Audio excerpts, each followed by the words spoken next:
You are the smartest one in the group, but why you feel so lost now while everyone is living best life means think the smartest kid. They had been expected to do extraordinary, but that expectation turns in pressure to excel in everything, to maintain fake identity and end up being lost and alone. If you can relate to this man, you just come to right place. Let's talk about the trap smart people fall into and the trap of being lost and alone. I had tried to make this video clean so that rather focusing over visual, you would focus over values.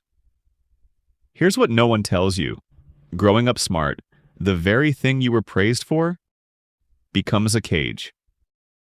When you're constantly told, you're so smart, you start to believe that your value comes from always being right, always getting it quickly, and always winning. But the moment something doesn't come easy, you panic. You start to avoid such things. And ultimately, you quit. Just think, how many times have you quit something? The second it got hard? How many friendships did you never make because you feared being misunderstood? It means most of us went through such situations. And here's how the trap tightens. Trap. Avoiding failure. You start to avoid failures. You only take on things you know you'll be good at. Why?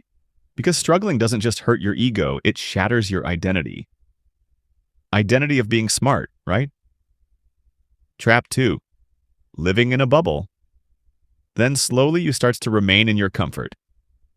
Because stepping out risks being seen as average. And that terrifies you. Now, you can explain emotions, but can't feel them. You've spent so long in your head that your heart's gone quiet. It's not that you don't care. You just don't know how to connect anymore. And here's what this all leads to. Loneliness. Loneliness is not the no one's texting me back. It is the deeper kind. The kind that I don't even know how to be myself around people anymore. Have you ever been in a room full of people and still felt like the outsider? Let's quickly look over the science behind it. Studies show that when kids are praised only for being smart, not for their effort, they develop a fixed mindset.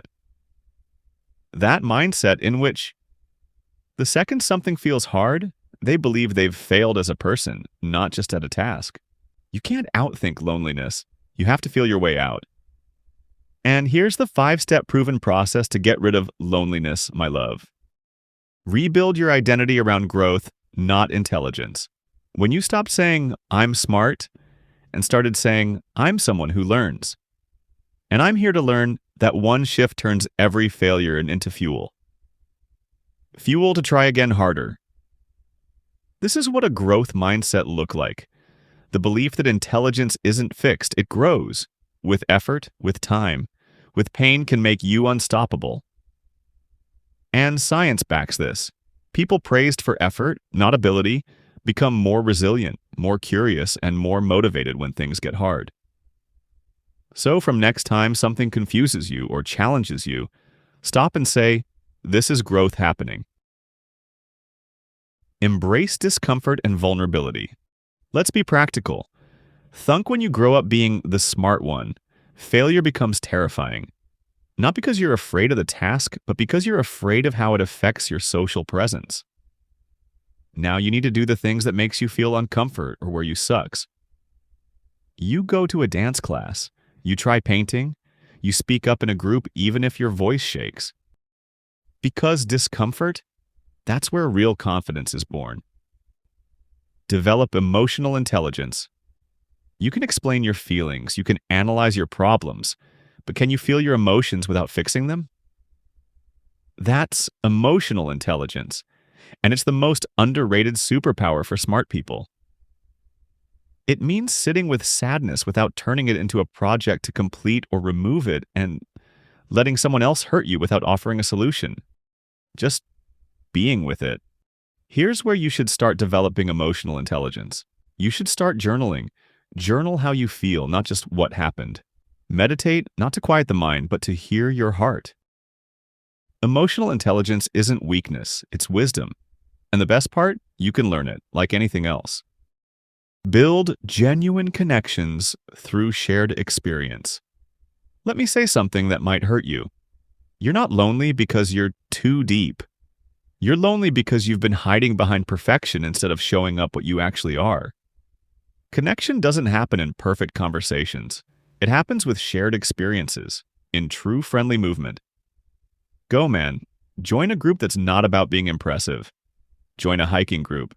Go on run, pick up basketball, even if you suck. Because when we do things together, we remember we belong to same things, and ultimately it makes our connection strong. Not because we said something smart, but because we showed up raw, real, and open. And the fifth step is let go of defensive arrogance. This part is quite hard, but it's important. The voice in your head that says, people don't get me, or I'm just too different, isn't the truth. It's protection. This is just voice keeping you weak. But I had already told you that connection doesn't come from being special. It comes from being human. And listen to everyone deeply so that it improves your communication. Additional tip, you can develop a habit to just compliment a random stranger every day, and trust me, it really helps a lot in long run. That's it for today. Thanks for joining Mastery Channel.